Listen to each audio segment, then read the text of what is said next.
بچے کی شاید میں جہاں تک سن رہا ہوں سمجھ رہا ہوں اس کی آواز بھی آپ تمام حضرات سے بلند تھی.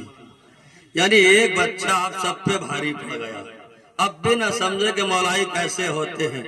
ذرا سا بچہ سب پر بھاری پڑ جائے اسے مولائی کہتے ہیں. لہذا ہمیں یہ سوچنا ہے جب بھی نام علی آئے اور کوئی اگر نعرے لگائے تو کم سے کم جیتی جاگتی نعرہ تو ہونا چاہیے تاکہ یہ دنیا کو بتا دینا چاہیے کہ علی آسان زبانوں سے نکلنے والا نام نہیں ہے.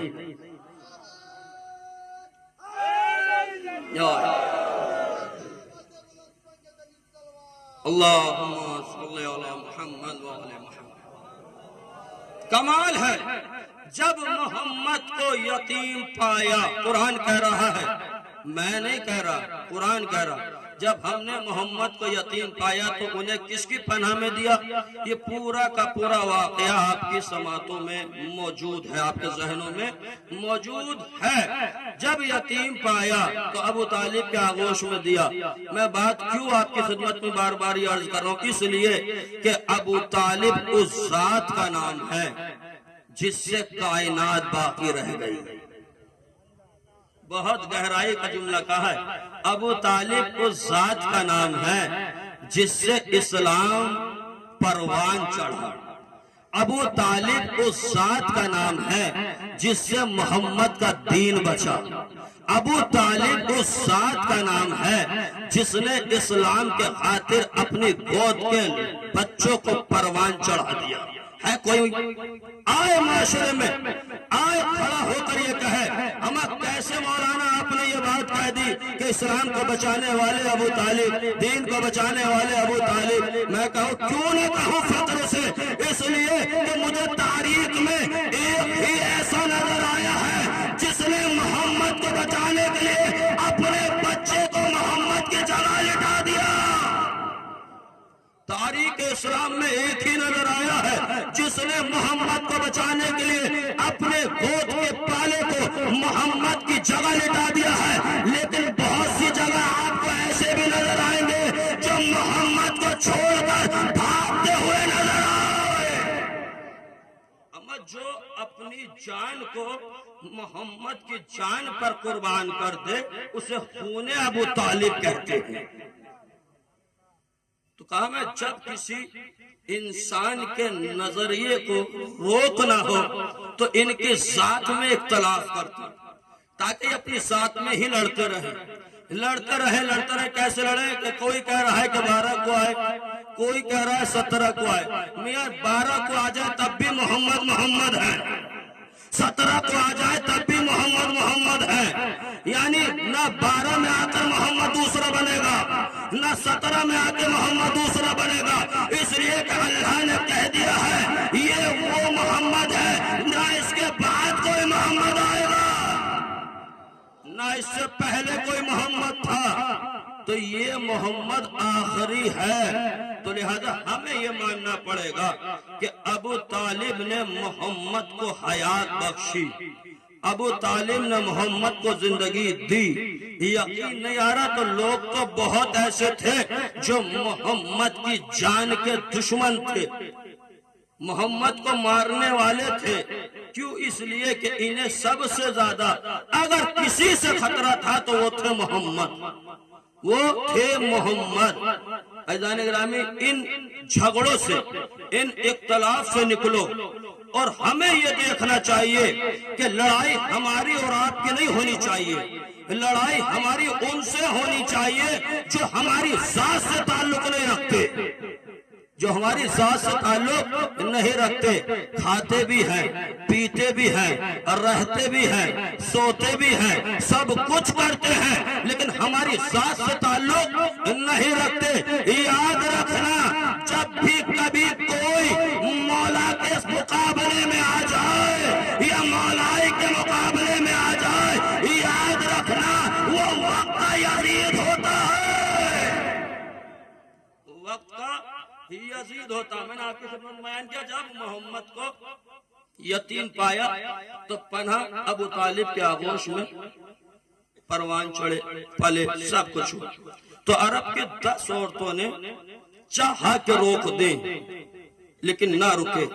کیوں؟ اس لیے کہ جو ماں کے شکم میں بچہ تھا وہ یہ جانتا تھا کہ دنیا کی کوئی بھی ایسی طاقت نہیں ہے جو مجھے محمد کے احترام میں کھڑا نہ ہونے دے، جو مجھے محمد کے احترام میں کھڑا نہ ہونے دے.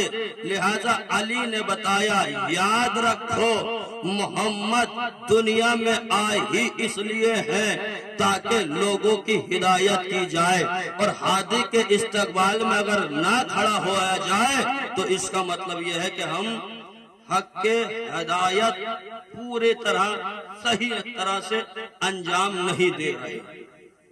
تو میں نے کہا کہ جب بھی کسی انسان کی نظریے کو بدلنا ہے، روکنا ہے، تو ان کی ذات میں اختلاف پیدا کر دو. لڑائی یہی ہے. تو ہم نے تو یہ کہا کہ جو بھی محمد کا ساتھ دے وہ لائق احترام، جس نے محمد پہ جان قربان کر دی وہ ہمارے سر کا تاج، اس کے لیے ہماری جان قربان. جو محمد کا ساتھ دے اس پر ہماری جان قربان. جو محمد کو محمد سمجھے وہ ہمارے لیے لائق احترام، اور جو محمد کو چھوڑ کر فرار ہو جائے، لاکھ وہ چاہے کتنا بھی بڑا خلیفہ کیوں نہ ہو، خلیفۃ المسلمین کیوں نہ ہو، لہذا ہمارا اس سے کوئی تعلق نہیں ہے. ہمارا تعلق اسی سے ہے جس نے ہر لمحے محمد کا ساتھ دیا. ہمارا تعلق ان سے نہیں ہے جو محمد کو تنہا میدان میں چھوڑ کر بھاگ گئے. یاد رکھنا بھاگنے والوں کا شجرا دنیا نے کل بھی بتا دیا تھا، آج بھی بتا رہا ہے.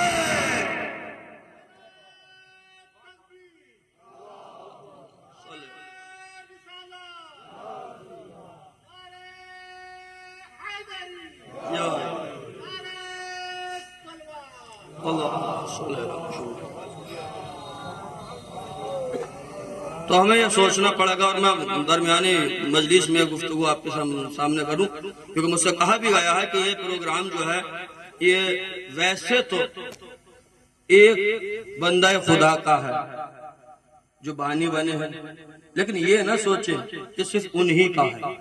یہ پروگرام ہمارا سب کا ہے. کیوں؟ حسین کا جو بھی انسان پروگرام کرتا ہے وہ سب کا ہوتا ہے. اگر سب کا نہ ہوتا تو آپ یہاں نہ آئے ہوتے.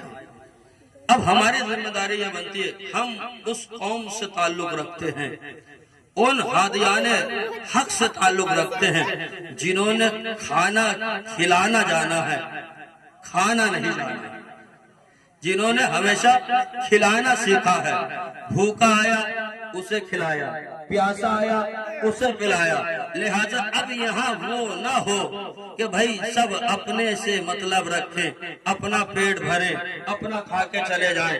ہماری ذمہ داری بنتی ہے کہ ہم ان کے ساتھ آگے بڑھ کر ساتھ دیں، اور ہر انجمن کی ذمہ داری بھی یہ بنتی ہے کہ یہاں کوئی آپ کو نوکر نہیں ہے کھلانے والا. کبھی سوچے کہ نوکر رکھا گیا ہے.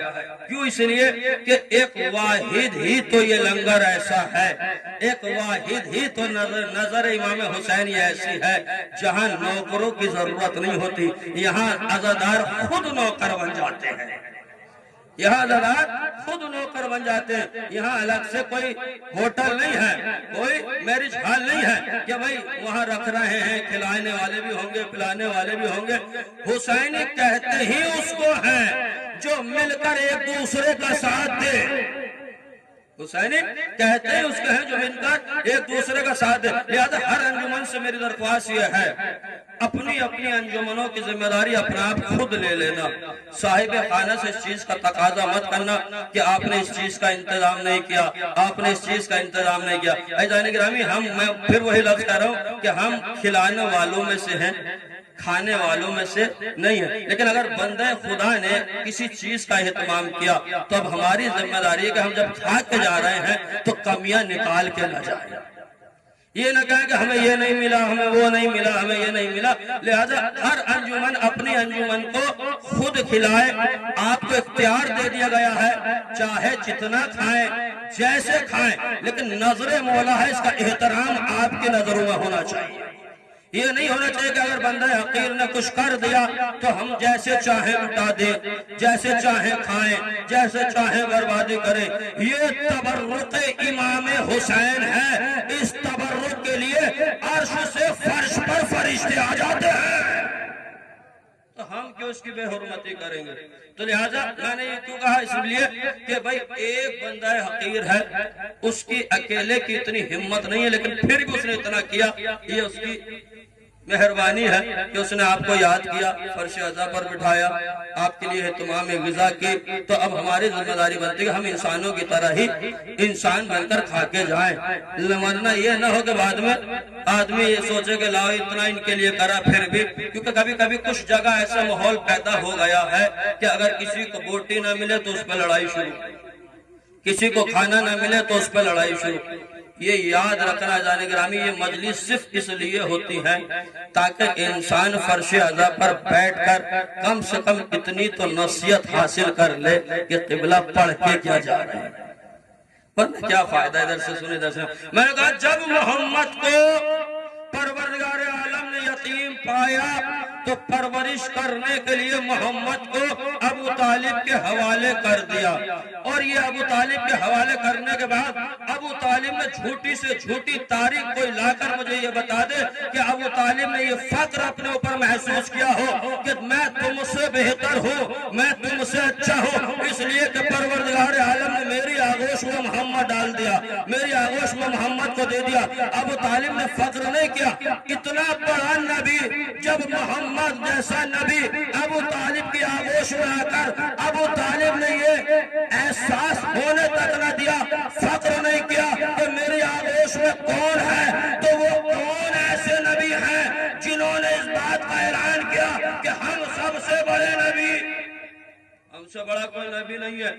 غرور، تکبر، اللہ کسی بھی انسان کے غرور کو پسند نہیں کرتا، اللہ صرف انسان کے نہیں نبیوں کے غروروں کو بھی پسند نہیں کرتا، نبیوں کے غروروں کو پسند نہیں کرتا۔ جناب سلیمان کا آپ نے واقعہ سنا ہے، سلیمان اللہ کے نبی جو حکومت کرتے تھے پرندوں پر، چرندوں پر، ہواؤں پر، ہر چیز پر سلیمان کی حکومت تھی، ہر چیز پر سلیمان کی حکومت تھی۔ ایک مرتبہ سلیمان نے دیکھا کہ سامنے ایک عجیب سیاہ چہرے کی عورت کھڑی ہے۔ سلیمان نے دیکھتے ہی کہا ہے پالنے والے اس سے کون شادی کرے گا؟ غور کیجئے، اس سے کون شادی کرے گا؟ کون کہہ رہا ہے؟ سلیمان کہہ رہے ہیں، اللہ کا نبی، اس سے کون شادی کرے گا؟ کیا وجہ تھی سلیمان نے جملہ کہا؟ اللہ نے جیسے ہی ان کے غرورانہ انداز کو دیکھا کہ اس سے کون شادی کرے گا، پروردگار عالم نے سلیمان کے اوپر پیاس کا غلبہ طاری کر دیا۔ سلیمان کو پیاس لگی، جب پیاس لگی سلیمان دریائے دجلہ کے قریب گئے اور دجلہ سے پانی پینے لگے، پانی جیسے پیا ہٹ گئے، اب سامنے دیکھا کہ ایک شیر جا رہا ہے۔ سلیمان نے کہا شیر ادھر آ، شیر نے کوئی آواز نہ سنی، سلیمان نے پروردگار کی طرف رکا، پالنے والے یہ شیر میری آواز نہیں سن رہا، آخر کیا وجہ ہے؟ اللہ نے کہا ہے سلیمان جو تمہارے ہاتھ میں انگشتری تھی وہ کہاں گئی، جس سے تم حکومت کرتے تھے ہر جانور پر، ہر پرندے پر، ہر چرندے پر؟ جیسا ہی سلیمان نے ہاتھ دیکھا انگوٹھی غائب تھی، کیا ہوا کہ پانی پیتے ہوئے دجلہ کے دریا میں انگوٹھی گر گئی۔ اب بغیر انگوٹھی کے سلیمان کے اندر اتنی ہمت نہیں ہے کہ کسی پر حکومت قائم کر دے، کسی پر حکومت قائم کر دے، ہمت نہیں تھی۔ لیکن وہ جملہ پروردگار عالم نے جو انہوں نے دہرایا تھا دکھا دیا کہ کون اس سے شادی کرے گا۔ جیسے انہیں یہ معلوم ہوا کہ انگوٹھی نہر میں گر گئی، دریا میں گر گئی، مچھلی کھا گئی، جیسے ہی مچھلی کھا گئی اب ایک شخص وہی دریائے دجلہ میں جو مچھلی پکڑنے کا کام کرتا تھا اس نے جال ڈالا، مچھلی جال میں آ گئی اور وہ اپنے گھر وہ جال میں مچھلی پکڑی ہوئی لے کر آیا۔ اب جیسے ہی سلیمان کو پتا چلا کہ فلاں مچھوارے کے پاس ایک مچھلی ہے جس نے میری انگوٹھی نگل لی ہے، کھا لی ہے، لہذا ایسے سلیمان آگے بڑھے، جیسے سلیمان آگے بڑھے، جیسے مچھلی کو ذبح کیا گیا اس میں انگوٹھی نکلی، سلیمان کھڑے ہو کر کہتے ہیں اے مچھوارے یہ انگوٹھی میری ہے، لا مجھے دے دے، ہمیں دریا میں ملے ہوئے خزانے کو کوئی دیتا نہیں ہے۔ سلیمان کہہ رہا ہے مجھے دے دے، اب جیسے کہہ رہے مجھے دے دے، اس مچھوارے نے کہا ایک شرط ہے، جو میری بیٹی سے شادی کرے گا یہ انگوٹھی اس کو ملے گی، جو میری بیٹی سے شادی کرے گا یہ انگوٹھی اسے ملے گی۔ اب دیکھا وہ شرط رکھ دی گئی ہے۔ اب جیسے ہی سلیمان نے اس کی بیٹی کو دیکھا، وہی تھی جس کے لیے سلیمان نے کہا تھا اے پالنے والے اس سے کون شادی کرے گا؟ اے سلیمان اگر تمہیں حکومت چلانی ہے اور انگوٹھی لینی ہے تو پہلے شادی کرو، پہلے شادی کرو۔